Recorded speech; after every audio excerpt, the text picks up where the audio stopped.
మంచు మోహన్ బాబు కుటుంబంలో ప్రేక్షకులు ఎక్కువగా ఇష్టపడే హీరో మంచు మనోజ్. ఇటీవల కాలంలో మనోజ్ సినిమాల్లో కంటే ఎక్కువగా వివాదాల్లోనే కనిపిస్తున్న సంగతి మన అందరికీ తెలిసిందే. సినిమాల్లో మంచి స్థానంలో ఉన్నప్పుడే మానసికంగా కొన్ని ఒత్తిడిలు ఎదుర్కోవడం వల్ల దూరం అయ్యాడు. ఇప్పుడు మళ్ళీ సెకండ్ ఇన్నింగ్స్ మొదలుపెట్టారు.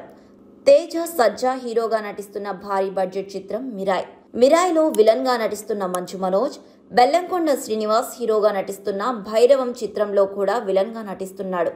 హీరోగా సక్సెస్ లను అందుకునే సత్తా ఉన్నప్పటికీ మనోజ్ ఇలాంటి రోల్స్ వేయడంపై ఆయన్ని ఇష్టపడే అభిమానులు తప్పుపట్టారు.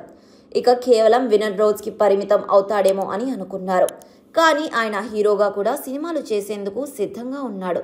రీసెంట్ గానే ఆయన 90ml మూవీ డైరెక్టర్ శేఖర్ రెడ్డితో ఒక సినిమా చేయడానికి గ్రీన్ సిగ్నల్ ఇచ్చాడు.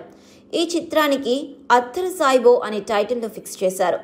కామెడీ జానర్లో ఈ సినిమా తెరకెక్కనుంది. మన అందరికీ తెలిసిందే మనోజ్ కామెడీని ఏ రేంజ్ లో పండిస్తారో అనే విషయం. సినిమాలో కంటెంట్ ఉన్నా లేకపోయినా తన కామెడీ టైమింగ్తో నవ్వు రప్పించగల సత్తా మనోజ్కి ఉంది. అందుకే ఈ జానర్ను ఎంచుకున్నాడు. ఒకప్పుడు మనోజ్ సినిమాల్లో పాటలు కూడా అద్భుతంగా ఉండేవి. ఇప్పుడు ఆయన చేయబోతున్న అత్తరు సాయిబో చిత్రంలో పాటలు కూడా తన వింటేజ్ మూవీస్ని గుర్తు చేసే విధంగా ఉండాలని ప్లాన్ చేసుకున్నాడు మనోజ్. ఈ సినిమాకు నిర్మాత ఎవరు, సంగీత దర్శకుడు ఎవరు అనేది త్వరలో తెలియనుంది. ప్రస్తుతం స్క్రిప్ట్ దశలో ఉంది ఈ చిత్రం.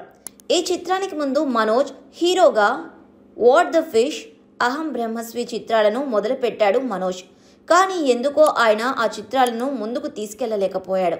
ఇప్పుడు ఈ చిత్రమైనా ముందుకెళ్తోందా, లేకపోతే ఆ రెండు సినిమాలు లాగానే మధ్యలో ఆగిపోతుందా అనేది తెలియాల్సి ఉంది. అయితే ఆయన నటించిన భైరవం చిత్రాన్ని ఏప్రిల్ నెలలో తన సోదరుడు విష్ణు కన్నప్పకి పోటీగా దింపాలని చేశారు. కానీ కన్నప్ప చిత్రం కొన్ని కారణాల వల్ల వాయిదా పడడంతో భైరవం చిత్రాన్ని కూడా వాయిదా వేశారు. ఇప్పుడు ఈ చిత్రం ఎప్పుడు విడుదల అవుతుంది అనే దానిపై ఇంకా ఎలాంటి క్లారిటీ రాలేదు.